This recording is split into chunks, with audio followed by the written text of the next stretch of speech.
Alright, this is the continuing part of Unit 3. We are looking now at France and absolutism going on in that country. We've already looked at some characteristics of absolute rulers. We looked at how Spain sucks now, and they're falling apart at the seams, and how the Spanish will not be a strong power in the world anymore. But now we turn our attention to France, and during the 17th century, especially the latter part of the 17th century, France is going to be the power in Europe. They will set the example.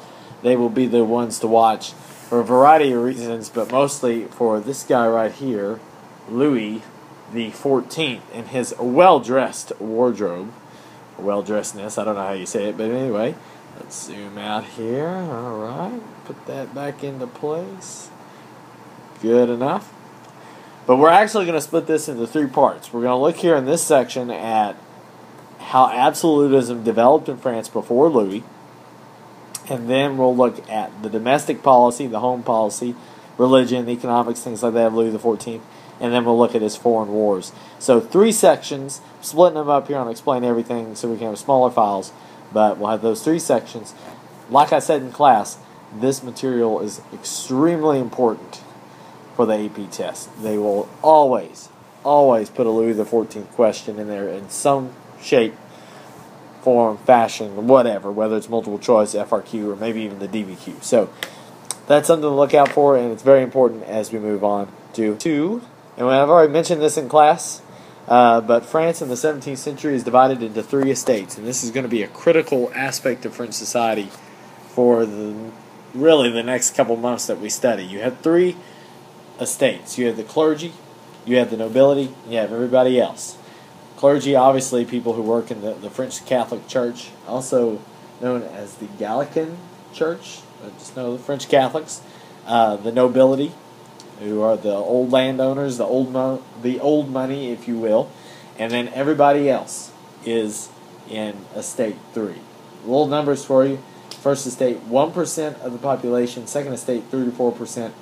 The third estate is anywhere from 95 to 97%. Now keep in mind, who's not on here? You don't see the king.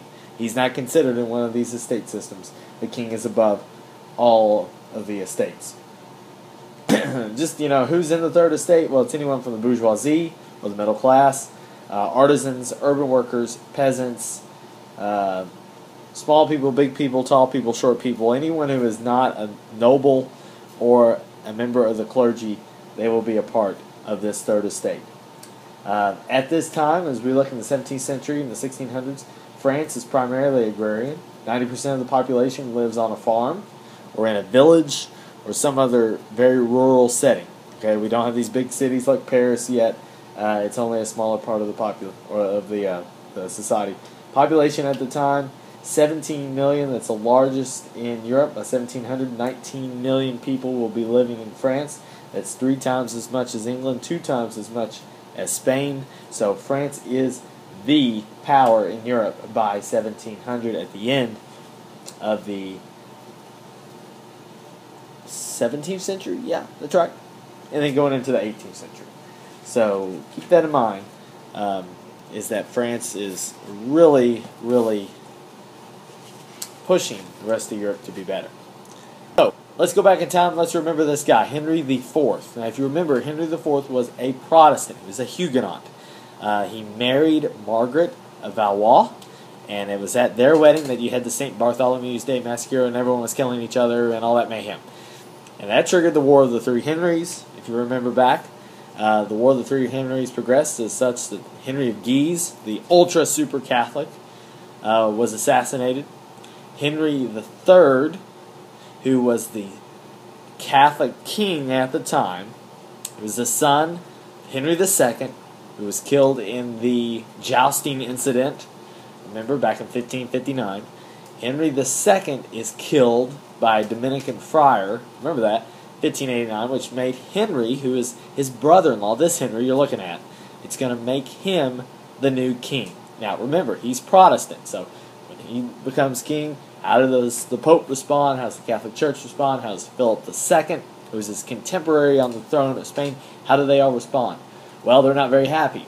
You don't want a Protestant king sitting in France. You don't know what he's going to do. It's crazy. Okay, Protestants, Huguenots, they're crazy. You don't know what they're going to do. So they conspired and moved to try to get Henry off the throne, to cause more insurrection from the Catholic League in France.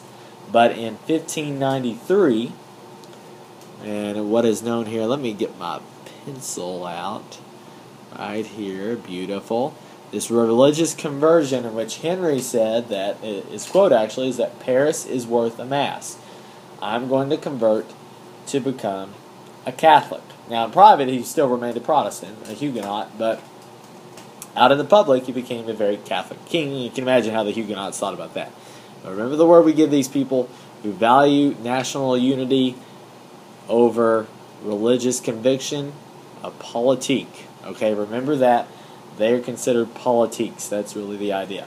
About 1598, Henry, again trying to preserve national unity, issued the Edict of Nantes, allowing Protestants and Huguenots, try to use the word Huguenots instead of Protestants. Now that probably confuses you, but again, in France, they're Huguenots. 1598, he issues the Edict of Nantes, which grants limited reforms for Huguenots, the ability to worship privately. And again, maybe not in public. You can't go out in the middle of Paris and say that the Pope is stupid. Okay, you can't do that. Probably still can't do that today. Well, I don't know. You can probably get away with it. But you can't back then. And Henry made it that way. And he's going to be the first in the line of Bourbons. Now, we see it as Bourbon. You know, you can say Bourbon. I don't know what you're talking about, but I think the typical, like Versailles, I think they say Bourbon is the way. So he's from the Bourbon family. And he's going to launch a line of kings in France that are going to go quite a long time in French history until the monarchy is ended through the French Revolution. Now he's going to weaken the nobility. Now this is a big key, remember, of an absolute ruler, is that you take down the nobility. How did he weaken the nobility? Well, he creates a new order of nobles, and these are called the nobility of the robe. And if you are a nobility of the robe, you are in essence a middle-class member who has purchased a noble title from the king. So he goes out, he sells these titles to all these middle-class members. In essence, for two reasons. One, he's trying to buy their loyalty. Remember, we talked about how you go out and you try to convert these middle class, get them on your side to support you. You give them titles, you give them favors, you be nice to them, and they are going to be loyal to you in turn. Secondly, you're also going to dilute what it means to be noble. And the old nobility are known as the nobility of the sword, which I always like to call it sword, but I don't know, sword. So anyway, nobility of the sword. And they are the older, old money, old land nobles that Henry is trying to wrestle power away from. And he does this by creating the nobility of the robe. Alright, so again, he's selling these titles of nobility to the middle class. So, Henry also has, now this, we're going to look at a lot of pictures of ridiculous looking people, but I think the Duke of Sully might be right up there. I mean, not much on top, but a lot of party on the bottom there. What do you think? Anyway, the Duke of Sully is going to be the finance minister for Henry IV. So let me go ahead and just get that down because I noticed that I don't have it, and I really need a stylus for this. So that would be a nice Christmas present for any of y'all who are wanting to buy an A. You know, think about it. Don't do it. I won't give you an A. Anyway, finance minister. So obviously he's going to deal with money. The Duke of Sully is a Protestant. And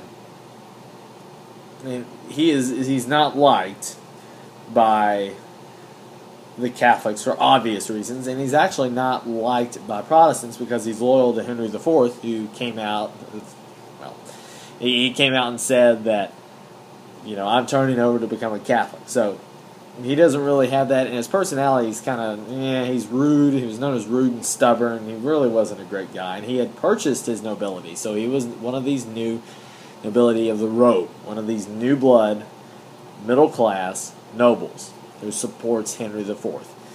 And as finance minister, he was all about mercantilism.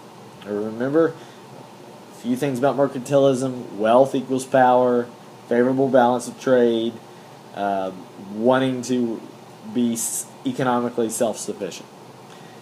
He really believed that he had to, as finance minister, increase the role of the state, of the government, in the economy in order to achieve that favorable balance of trade. And what that means is that you are selling more things to other people. You are creating more than you are taking in. So in essence, you are a country that is important to others.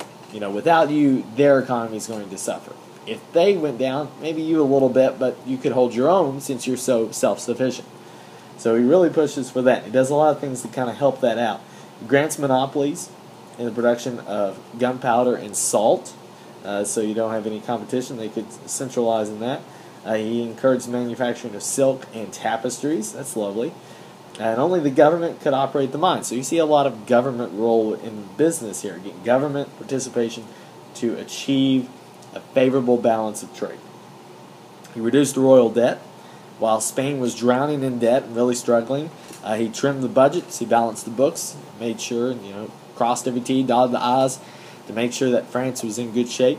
He reformed the tax system. He actually sent tax collectors out into the community to go collect the taxes. They didn't have to have some system to get it into the government center. They go out to collect. And any surpluses that were given to the government, the tax collectors could keep the surplus, which is like working on commission. It's a nice little deal for them. And then he also oversaw improved transportation. Began a nationwide highway system, like an interstate system, kind of what we have today. He linked major rivers through canals, and he also began a canal to link the Mediterranean Sea to the Atlantic Ocean, which, I mean, if you could do that, that's a huge deal, because that's something Spain can do because they're on the side there, but that is not something that France can do, is have that direct waterway. So that's something he's starting as well. And that canal itself really spurs economic development. So again, the Duke of Sully, all about mercantilism, and all of these things that I mentioned are helping France become more self-sufficient and giving the government, aka the king, more of a role in directing the economy. But all good things must come to an end. They always do. And only the good die young. I'll tell you, what other cliches can I put in here? Well, this is all sorts of chaos that you see in this picture. Well, Henry, in 1610, was assassinated by a fanatical monk. And I'm going to, let's see here what I can do. I'm going to guess it. This guy right here, I don't know if you can see the circle, but I'm guessing that is the monk. And then right here, that is Henry. Henry is in his carriage in the streets of Paris.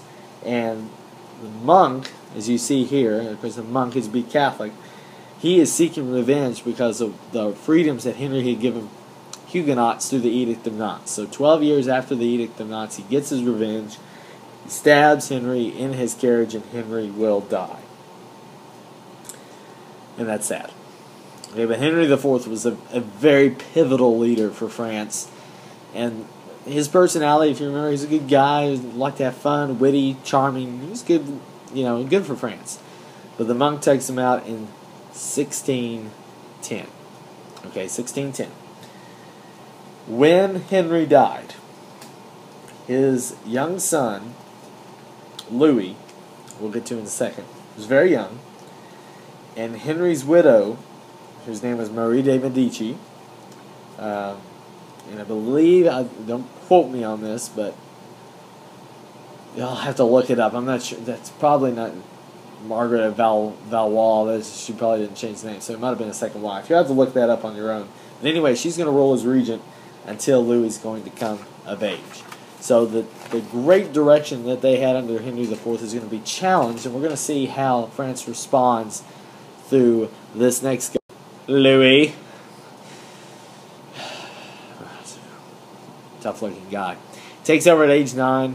His regency, that's the time that his mom is ruling, is riddled with corruption, mismanagement, especially the early parts. The nobles are gaining power back. So the nobles, the nobility of the sword, the ones that had power taken away from them by Henry IV, they're going to inch by inch gain it back, especially for the first 18 years. Now, 1628, things are going to change a little bit. We'll talk about another guy here in a second. But at first, Louis XIII, not really his mom, not really doing good at centralizing authority in France and keeping the king in power. So there's Louis. Looks like he's got lipstick on. We'll leave that to him. All right, next up, Cardinal Richelieu. Now, a lot of these guys, we're going to talk about two guys, one here and one in the next section. They're not the king. Okay, they are not the king. However, they are in such a powerful position. As chief minister, to where they're in essence a chief of staff or really a president. I mean, they are. If you had a king, then maybe a government leader. That's what these guys are going to do. And Richelieu in 1528. Actually, that should be 1628. That's a typo. In 1628, he's going to rise to become chief minister. And while Louis's mom had really lost authority, he is going to continue to build an absolutist figure known as a king. And he has two goals: to centralize the power of the monarchy, and then also to weaken the Habsburgs, and at that time still in Spain and Austria, primarily Spain. So that's his goal. Even though the Habsburgs are Catholic, he's still willing to weaken them and help France's affairs. So again, a politique. Okay? Politics before religion. Here's another one. You see a common theme. These guys are everywhere. They're, they rise to the top, and you can see what they view politics and religion, kind of the basis of that. He's going to establish what's known as the intendant system. And again, boom, weakening the nobility. Now, how does this work? Well, he's going to take local officials, that serve in the different territories and different places in France, and he's going to replace them with members of the middle class who will report directly to the king. So this is, in effect, a very, very formidable bureaucracy that he is setting up. Intendants are largely middle class. They are, in essence, the new crop of the nobility of the robe. Again, this new class, middle class, fairly well-off people who are going to dilute the idea of nobility, and they are going to challenge the old nobles, the nobility of the sword, in their kind of influence in France at the time. Okay, each of the country had 32 districts at the time. That's like a state. They had an intendant responsible for justice, police, and finance. They cannot serve where they live due to a conflict of interest. So, you couldn't, if you lived in Madison County, for example, you could only serve in Fayette County. Okay, so you couldn't serve where you live because of conflict of interest. I think a very practical idea. And the government became much more efficient, and here's the key: centrally controlled. Centrally controlled, centralizing power to the monarch. Now these 32 districts are reporting directly to the king. So they can't just be off there doing whatever they're doing. Everything goes to the king. Let's see, I have on Richelieu. Hey, there he is. In terms of finance, he's going to build on Sully's idea of mercantilism. He's going to increase taxation to support the army in a 20-year span from 1630 to 1650. The military will double in size. And it's going to become the number one, and it's bypass Spain as the number one military power in France. In terms of religion, and again, remember his goals: weaken the Habsburgs, we'll get to that in a minute, and also to centralize power. So, in terms of religion and his religious policies, remember, he's also a Catholic cardinal. He's going to be very anti-Huguenot. And he's going to scale back some of these rights that the Huguenots had won through the Edict of Nantes. He's actually going to attack and lead a force that attacks Huguenots at La Rochelle, destroys the city, knocks the walls down at that city. Remember, the Edict of Nantes had let Protestants or Huguenots maintain 200 towns. That was one of the provisions. 200 towns in which they could build walls and protect themselves and worship privately. Richelieu's going to get the bulldozer out and bulldoze down the walls and then lay siege to the town, destroy the city, and then to top it all off, after they have destroyed La Rochelle and really silence the Huguenots in that city. They're going to celebrate with Mass and thank the Lord for such a wonderful, bountiful victory. Again, you might hear my sarcasm in there, but these guys, politics. Okay? Politics over religion all the time. And in the Peace of Alais, 1629, again, this is just a year after Richelieu taking command, so he's making a big change early. In this peace, Huguenots are going to lose their fortified cities and their Huguenot armies too. So they could hold and use Huguenot armies. Well, I mean that's not absolute rule if you get another army out there. So they take that away. The aristocratic influence of Calvinists is reduced, but Huguenots are still allowed to practice Calvinism. It's still okay in France, but again, their rights are being scaled back a little bit. People actually criticize the violence that Richelieu employs, but he justifies it by a French phrase known as raison d'etat, which in essence means reason for the state. And he says, if it's good for France, I can do it. So if I gotta kill all these Huguenots and knock down their city walls, if it's good for France, I'm going to do it. Don't tell me otherwise. So raison d'etat, reason of the state, is how Richelieu is going to justify his actions. And really the big thought of this is going back to the second bullet, is that allowing a religious minority like the Huguenots in your country does not really represent absolute rule. You allow someone to break off from the center. Catholic majority in the country right now, we're looking at about 90% who are Catholic.